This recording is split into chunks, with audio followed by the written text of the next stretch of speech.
really important that we begin to change the mindset of young people to know that your vote counts. They don't understand that the legislative arm of government is actually a co-equal arm of government.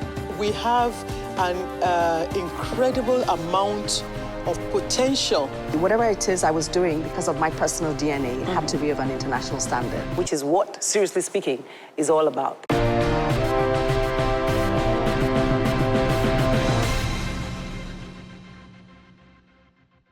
Yes, this is Seriously Speaking, and as always, we always try to get to the bottom of certain issues or personalities. Today, I have a personality who is a senator in the Federal Republic of Nigeria. Now, the question is, and we had to go to Abuja to have this done. As I said, Seriously Speaking is now very mobile. We can go anywhere in Nigeria. But I was concerned that in the last dispensation before this current House, before these current legislators, we had 21 female senators, but now there are only 7.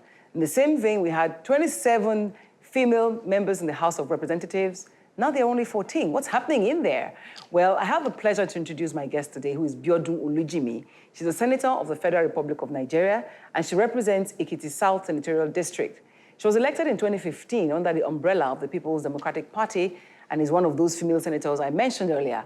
But she holds the position of special assistant in the past, special assistant to the executive governor of Ekiti State, and was deputy governor in 2007. Now, she comes from a very low background because her father is a photographer and her mother is a seamstress. She got her first job at 14 to pay her fees and has made it her life's work to fight for the lower class families. She's a broadcaster with spending time in NTA and a journalist. She's dealt with issues that range from basic healthcare to security and still continues to fight. Biodun is credited for her original thinking, political courage, and relentless persistence in her drive to ensure that governance cascades to the grassroots. However, the beauty about what she does is she has the absolute support of her husband, and she'll tell us all about it in our conversation today on Seriously Speaking. Welcome to the show, Senator. Thank you very much. It's nice to have you here. Thank you. Especially because you are also in the same constituency, more or less, you know. Broadcast is your forte. Yeah. When you left in 1986, what did you go do? Well, I went into several things. I went into public relations. I went into private business. And then I went into politics. Somebody tells me that politicians are not based on ideas. Politics is more about people. And it appears that's what's happening still in Nigeria today. That's not true. It's tough work. Very tough. If it wasn't, everyone would be in it. Because all of us want to aspire to at least do certain things. But you see, we have a fundamental problem. That is the fact... That's we in Nigeria? In Nigeria. The fact that all the political parties are not properly anchored. Even yours, the PDP? Yes. There is no particular ideology that we adhere to. If you look at all the political parties, you'll find progressives and conservatives cohabiting. It doesn't happen that way elsewhere. You're either a progressive or you are a conservative. But in Nigeria, it's so fluid. That's why you find people move around easily. In Ondo State, for instance, because there is an election, imagine the number of people that have moved just because the opportunities are not there for them. And I think that is also part of the reasons why people tend to believe that it's about me, about people, and not about ideas. The other issue is that there is no internal democracy in most of the parties. Most of the parties also have individuals who come with their own agenda and try to foist it on everyone. And whether you like it or not, people believe that at a particular stage in their lives, they should be able to speak for themselves. When you do not give them that opportunity, they're likely to say, what am I doing here? Let me move on. And that is what has put politicians in that frame as it is. But beyond that, it's tough work. You've got to think about your constituency. You've got to think about all the people who are jobless. You've got to think about how to empower them. You've got to think about how to mobilize projects back to your constituency. You've got to go home on those very bad roads frequently to be able to be in touch with them, to listen to them, to do their bidding. And, of course, you must have the spending power. Oh. If you don't have it, you can't get it. I don't get what you mean by the spending power, because people often say that politicians tend to want to acquire money because the electorate demand it of them. I love your program. You say speaking seriously. The truth is that every politician, legislators or elected politicians, in Nigeria today, not appointees, none of them can, on their own, spend more than 10-15% of whatever they earn on themselves or their families. Because, you see, there are so many contending spendings.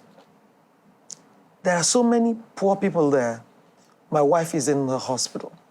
My wife is pregnant. I need to take her to the hospital.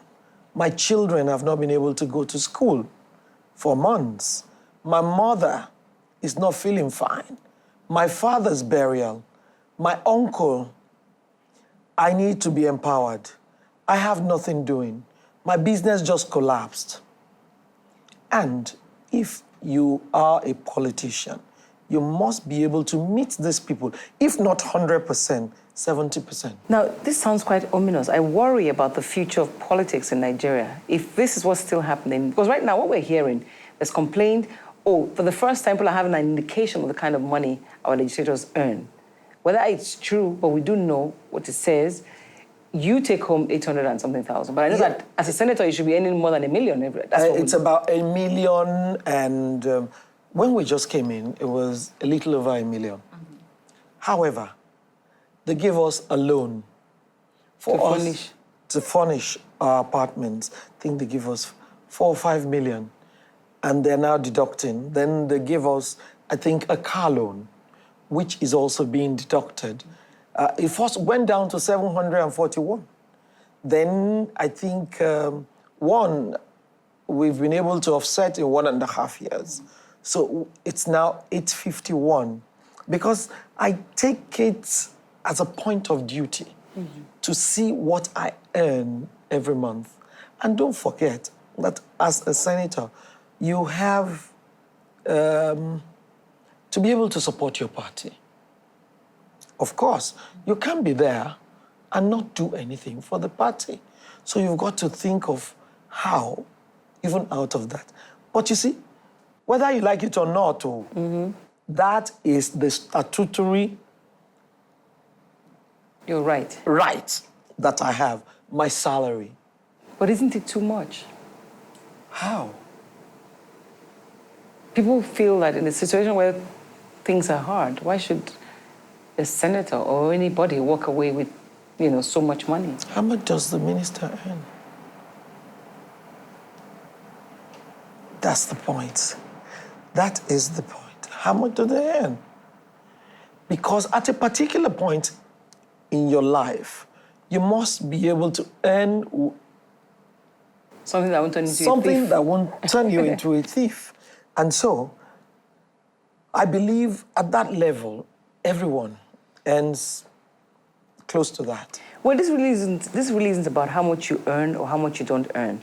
But that's one of the things that have been making the rounds in the past year, because suddenly these things are public and people are looking at it. So I just want to know from you, I want to understand what the challenges of being a legislator in Nigeria today are. What are the major challenges? The major challenges stem from the fact that you come in with plenty of grandiose ideas, but you get in there knowing that you have limitations. And those limitations are very glaring. And you probably had promised everything you could never do To your constituents. to your constituents. And then you get there and you see it's not possible. For instance, when I was campaigning, I promised I would get as many people jobs because that was the major problem in my constituency. I knew I had to mobilize hospitals, empower them, infrastructure. But I knew one thing that bothered them the most was unemployment. I got here. In the last 1 year and a half, maybe I've been able to help 2 people. Maybe. And so you find out that you only saw the small picture. Now you see the big picture. Are you helpless? Do you feel helpless? Yes, of course I do. I feel helpless. Is it a function of being in a party that's not in the majority? I don't think so. I think it's a function of being in a system whereby things are not just working right. It wasn't like that in the past. People could come in and assist and get 20 people, 30 people jobs. In the past? Yes. Recent past or distant Recent past. But all of a sudden, the jobs are not there. And when the jobs are there, they don't have the funds with which to pay salaries. Thank you very much, ma'am, for being my guest. I appreciate Thank you for it. being patient with me. I was digging you from different corners, but I really needed to understand this whole issue about what people earn and all of that. I appreciate it, and I hope that the next time there'll be more women joining you. Yes, we didn't get it right this time. The only time we got it right, the NGOs came with us, NDI, RRI came with us, and we went to the parties, and the parties deliberately left certain positions for women. But this time, we will get it right. We're at it again. thank you very much, ma'am. Thank you.